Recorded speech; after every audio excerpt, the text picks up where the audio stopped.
Hey, is the housing market crash canceled now that Donald Trump is going to become president? There's conflicting data points and information I'm going to share with you that's showing yes and no. So let's get into this. Before we do that, make sure you do three things. One, smash that like button, help me grow this YouTube channel, make the algorithm show this video to more people. Two, subscribe, that way you're notified when new videos drop. And three, when you need a realtor anywhere in Utah, remember, Pinko the Realtor has your back. My contact information is down below in the description. All right, let's get into this. Worries about deficit spending after election bog down U.S. government debt. So right here, worries. So this article was actually posted about 2 to 3 weeks prior to the election. And essentially, Biden this year in 2024 is going to add 1.8 trillion to the national debt deficit, and that is the third highest after the pandemic lockdowns of 2020 and 2021. Those were the two highest years until now. Both Kamala and Donald Trump were projected to print just as much money to our deficit, or add just as much to our deficit, if not more, with Donald Trump adding a little bit more. That's why we saw interest rates do this. They were going down when the Fed did their cuts, and then all of a sudden things pivoted. So they started pivoting right here, and that's when the information started coming out that Biden has added a whole lot more to the deficit than they were anticipating, third highest ever after those pandemic lockdown years. And both presidential candidates were expected to add more than that here in 2025. Now let's go over here, and you definitely cannot deny the impact that a Donald Trump win has had on the stock market. So the S&P posts record high close, Trump linked to stocks. We go over here to Bitcoin. Bitcoin reaches record high of 87,000 as crypto Trump trades dominate stock market. We definitely can't deny that the housing market or the economy here is definitely booming just with the presidency going to Donald Trump. Now, if we look at what's going on in the market, right, I've been saying that at the end of the year here, it's going to be the best time to buy in 2024. And we've seen the slowdown, days on market going up, and you'll be able to get the better deals right now than you were in that springtime. And if we take a look here and see what's going on, these are the active listings. And let me just remove myself. You see that the active listings, that the amount we had here, the blue line is 2024, the orange line is 2023. It kept growing, and it was growing into the middle of summer, and then this gap has now started closing and coming a little bit more closer together. That right there is indicating that, hey, if we don't have a recession, we probably are going to see that uptick in the spring, just like that's been the case here in 2022, 2023, and in 2024, potentially here in 2025 as well. Now, I want to show you guys some more stuff, and I have some more data points and some more information that I'm going to show you here. But if we take a look at this, look at the national debt. Right here to the left, we're almost at $36 trillion on the national debt. This top left right here, I mean, it's just rolling. We're at 35,991,000,000. So essentially, we're probably going to be there in the near future. Now, if we go over here to this next one, right, this is actually the big kicker. This is what I want to show you guys. And I know I've showed this article a few times, but this is actually an old article. It was posted here October of 2023. Well, we're essentially almost done with 2024 here. And look at this. The housing industry urges Powell to stop raising interest rates or risk an economic hard landing. Well, we're seeing that interest rates have just done a U-turn because both presidential candidates, and especially Donald Trump, are anticipated to add more to the national debt. Now, I've been saying this in previous videos. What honestly kind of ticked me off is that no presidential candidate is no longer talking about the deficit, the national debt deficit. It's something that's just not even a discussion anymore.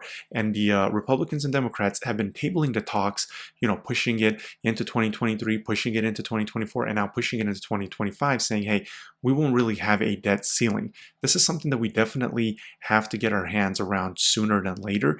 And it seems like that's not going to be happening here in the near future. So the middle class, it's just shrinking, and things are just going to get here more and more unaffordable because there's really two things that can happen. One, the economy can grow, and that's why the stock market is going up, is because Donald Trump is going to do some tax cuts, and he's also going to do some tariff stuff. So let me actually pull that up. I had that here. Here we go. And I'm going to kind of explain this, give you a little bit of my input here. And then before I actually do that, I do want to show you that the under contracts. So right here, if I remove myself, the under contracts, as we see, they were less to start the year. The blue line is 2024, the orange line is 2023. That is intercepted, then it flipped back, and now it's flipping. So if you take a look here, you see how much bigger here to the right the gap is. Now it's closing down a little bit as well. So we're seeing that under contracts are much higher here at the end of 2024 than they were at the end of 2023. So we're seeing that the inventory is kind of starting to come down here compared to the gap that it had with 2024 compared to 2023. And we're seeing under contracts have now increased a pretty decent amount. However, that does not mean crazy 2021, 2022 pandemic lockdown kind of bidding wars. And I want to show you why.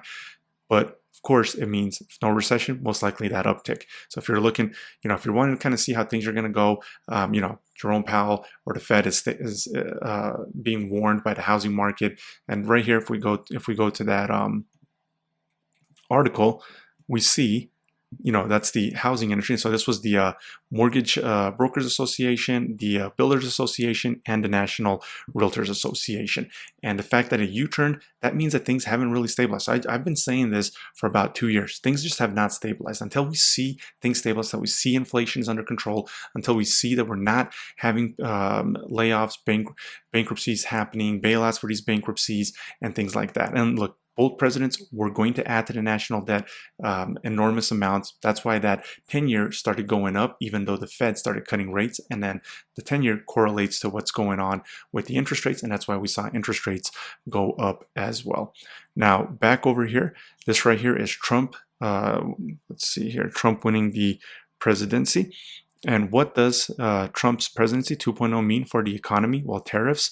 And if we scroll down here, there's going to be tax cuts. So these tax cuts are going to grow the economy because there's going to be a corporate tax cut, which means now corporations are going to have more money to pump into the economy, to hire. And essentially, that's saying, hey, we're going to grow the economy. However, this does not mean inflation is going to go back to 2019. I've been hearing people saying, hey, price of eggs is going to be like 2019. That's not the case. Inflation being 2% just means from today's prices. It does not mean from 2019, regardless of who the president is.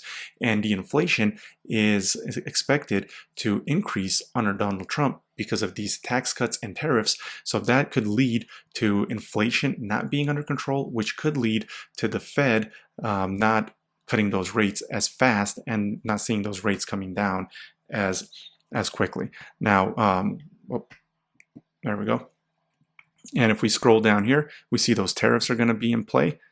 And then some other things. Anyway, I don't want to get too much into the political stuff. We're seeing, right, the national debt is growing. We're seeing the housing industry urging it, Powell and the Fed to stop increasing those. We're seeing here compared to 2018, 2019 levels. So see, we had 5,600 under contract, 5,600 under contract in 2019 and 2018. And if we go over here to where is it? And if we go over here to 2024, it's 3,958. So essentially 3,958, right, minus 5,600, we are still 1,700 units less under contract than we were in the last pre-pandemic year of 2019 and 2018, with the population being higher than it was in 2018, 2019. However, we are going to see that uptick. There is a chance that that middle class just is going to keep shrinking if they're just going to keep pumping money into the economy. I was at this event where Josh Romney, Mitt Romney's son, was speaking, and he was going over a bunch of different data information, and he mentioned that now they think we're running our national debt to GDP 136%. So all the money. So imagine if we didn't spend any money that we made in America, which then you wouldn't be able to grow the economy because food, clothes, all that stuff is adding economy. But if we could take all the money that's earned, we would not be able to pay off the national debt in 1 year because our national debt to GDP is 136%. And when we went away from that gold standard, I've showed those graphs here in the past, they were terrified of printing too much money. Then they said, hey, as long as we don't get to 100% GDP to the national debt, other countries and people are going to keep buying our treasuries, and we don't have to really worry about it. Well, they found out here during the pandemic that, hey, we can print above 100%, and they think that the new threshold is 200%, and I believe Josh Romney was saying that that would happen by 2040, so 2040. So that's quite a ways out. And he's saying, we're in uncharted territory. And I was having some dialogues with him, asking him some questions and things like that. And he was answering these questions. So I mean, you can see that a lot of this stuff is really all over the place.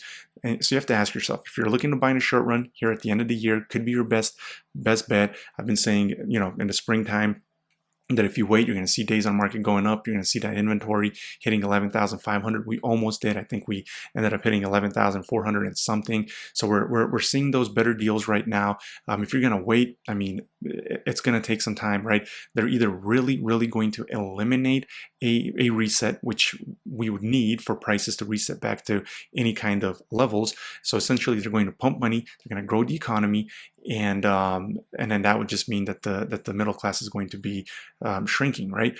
Or the bubble is getting bigger and bigger and bigger. So you have to kind of analyze the data, see where you kind of see things going. And look, whenever you're ready, if it's right now, you want to take advantage of the housing market right now with the better deals here at the end of the year, give me a call. My contact information is down below. If you want to wait another year, whatever your time frame is, these videos are going to keep coming. The information is going to keep coming. And look, do your due diligence, keep searching, and see what's best for you. Do you want to buy now? Do you want to buy later? What do you think is going to happen with the economy? And until next time, have a great day or night whenever you're watching this.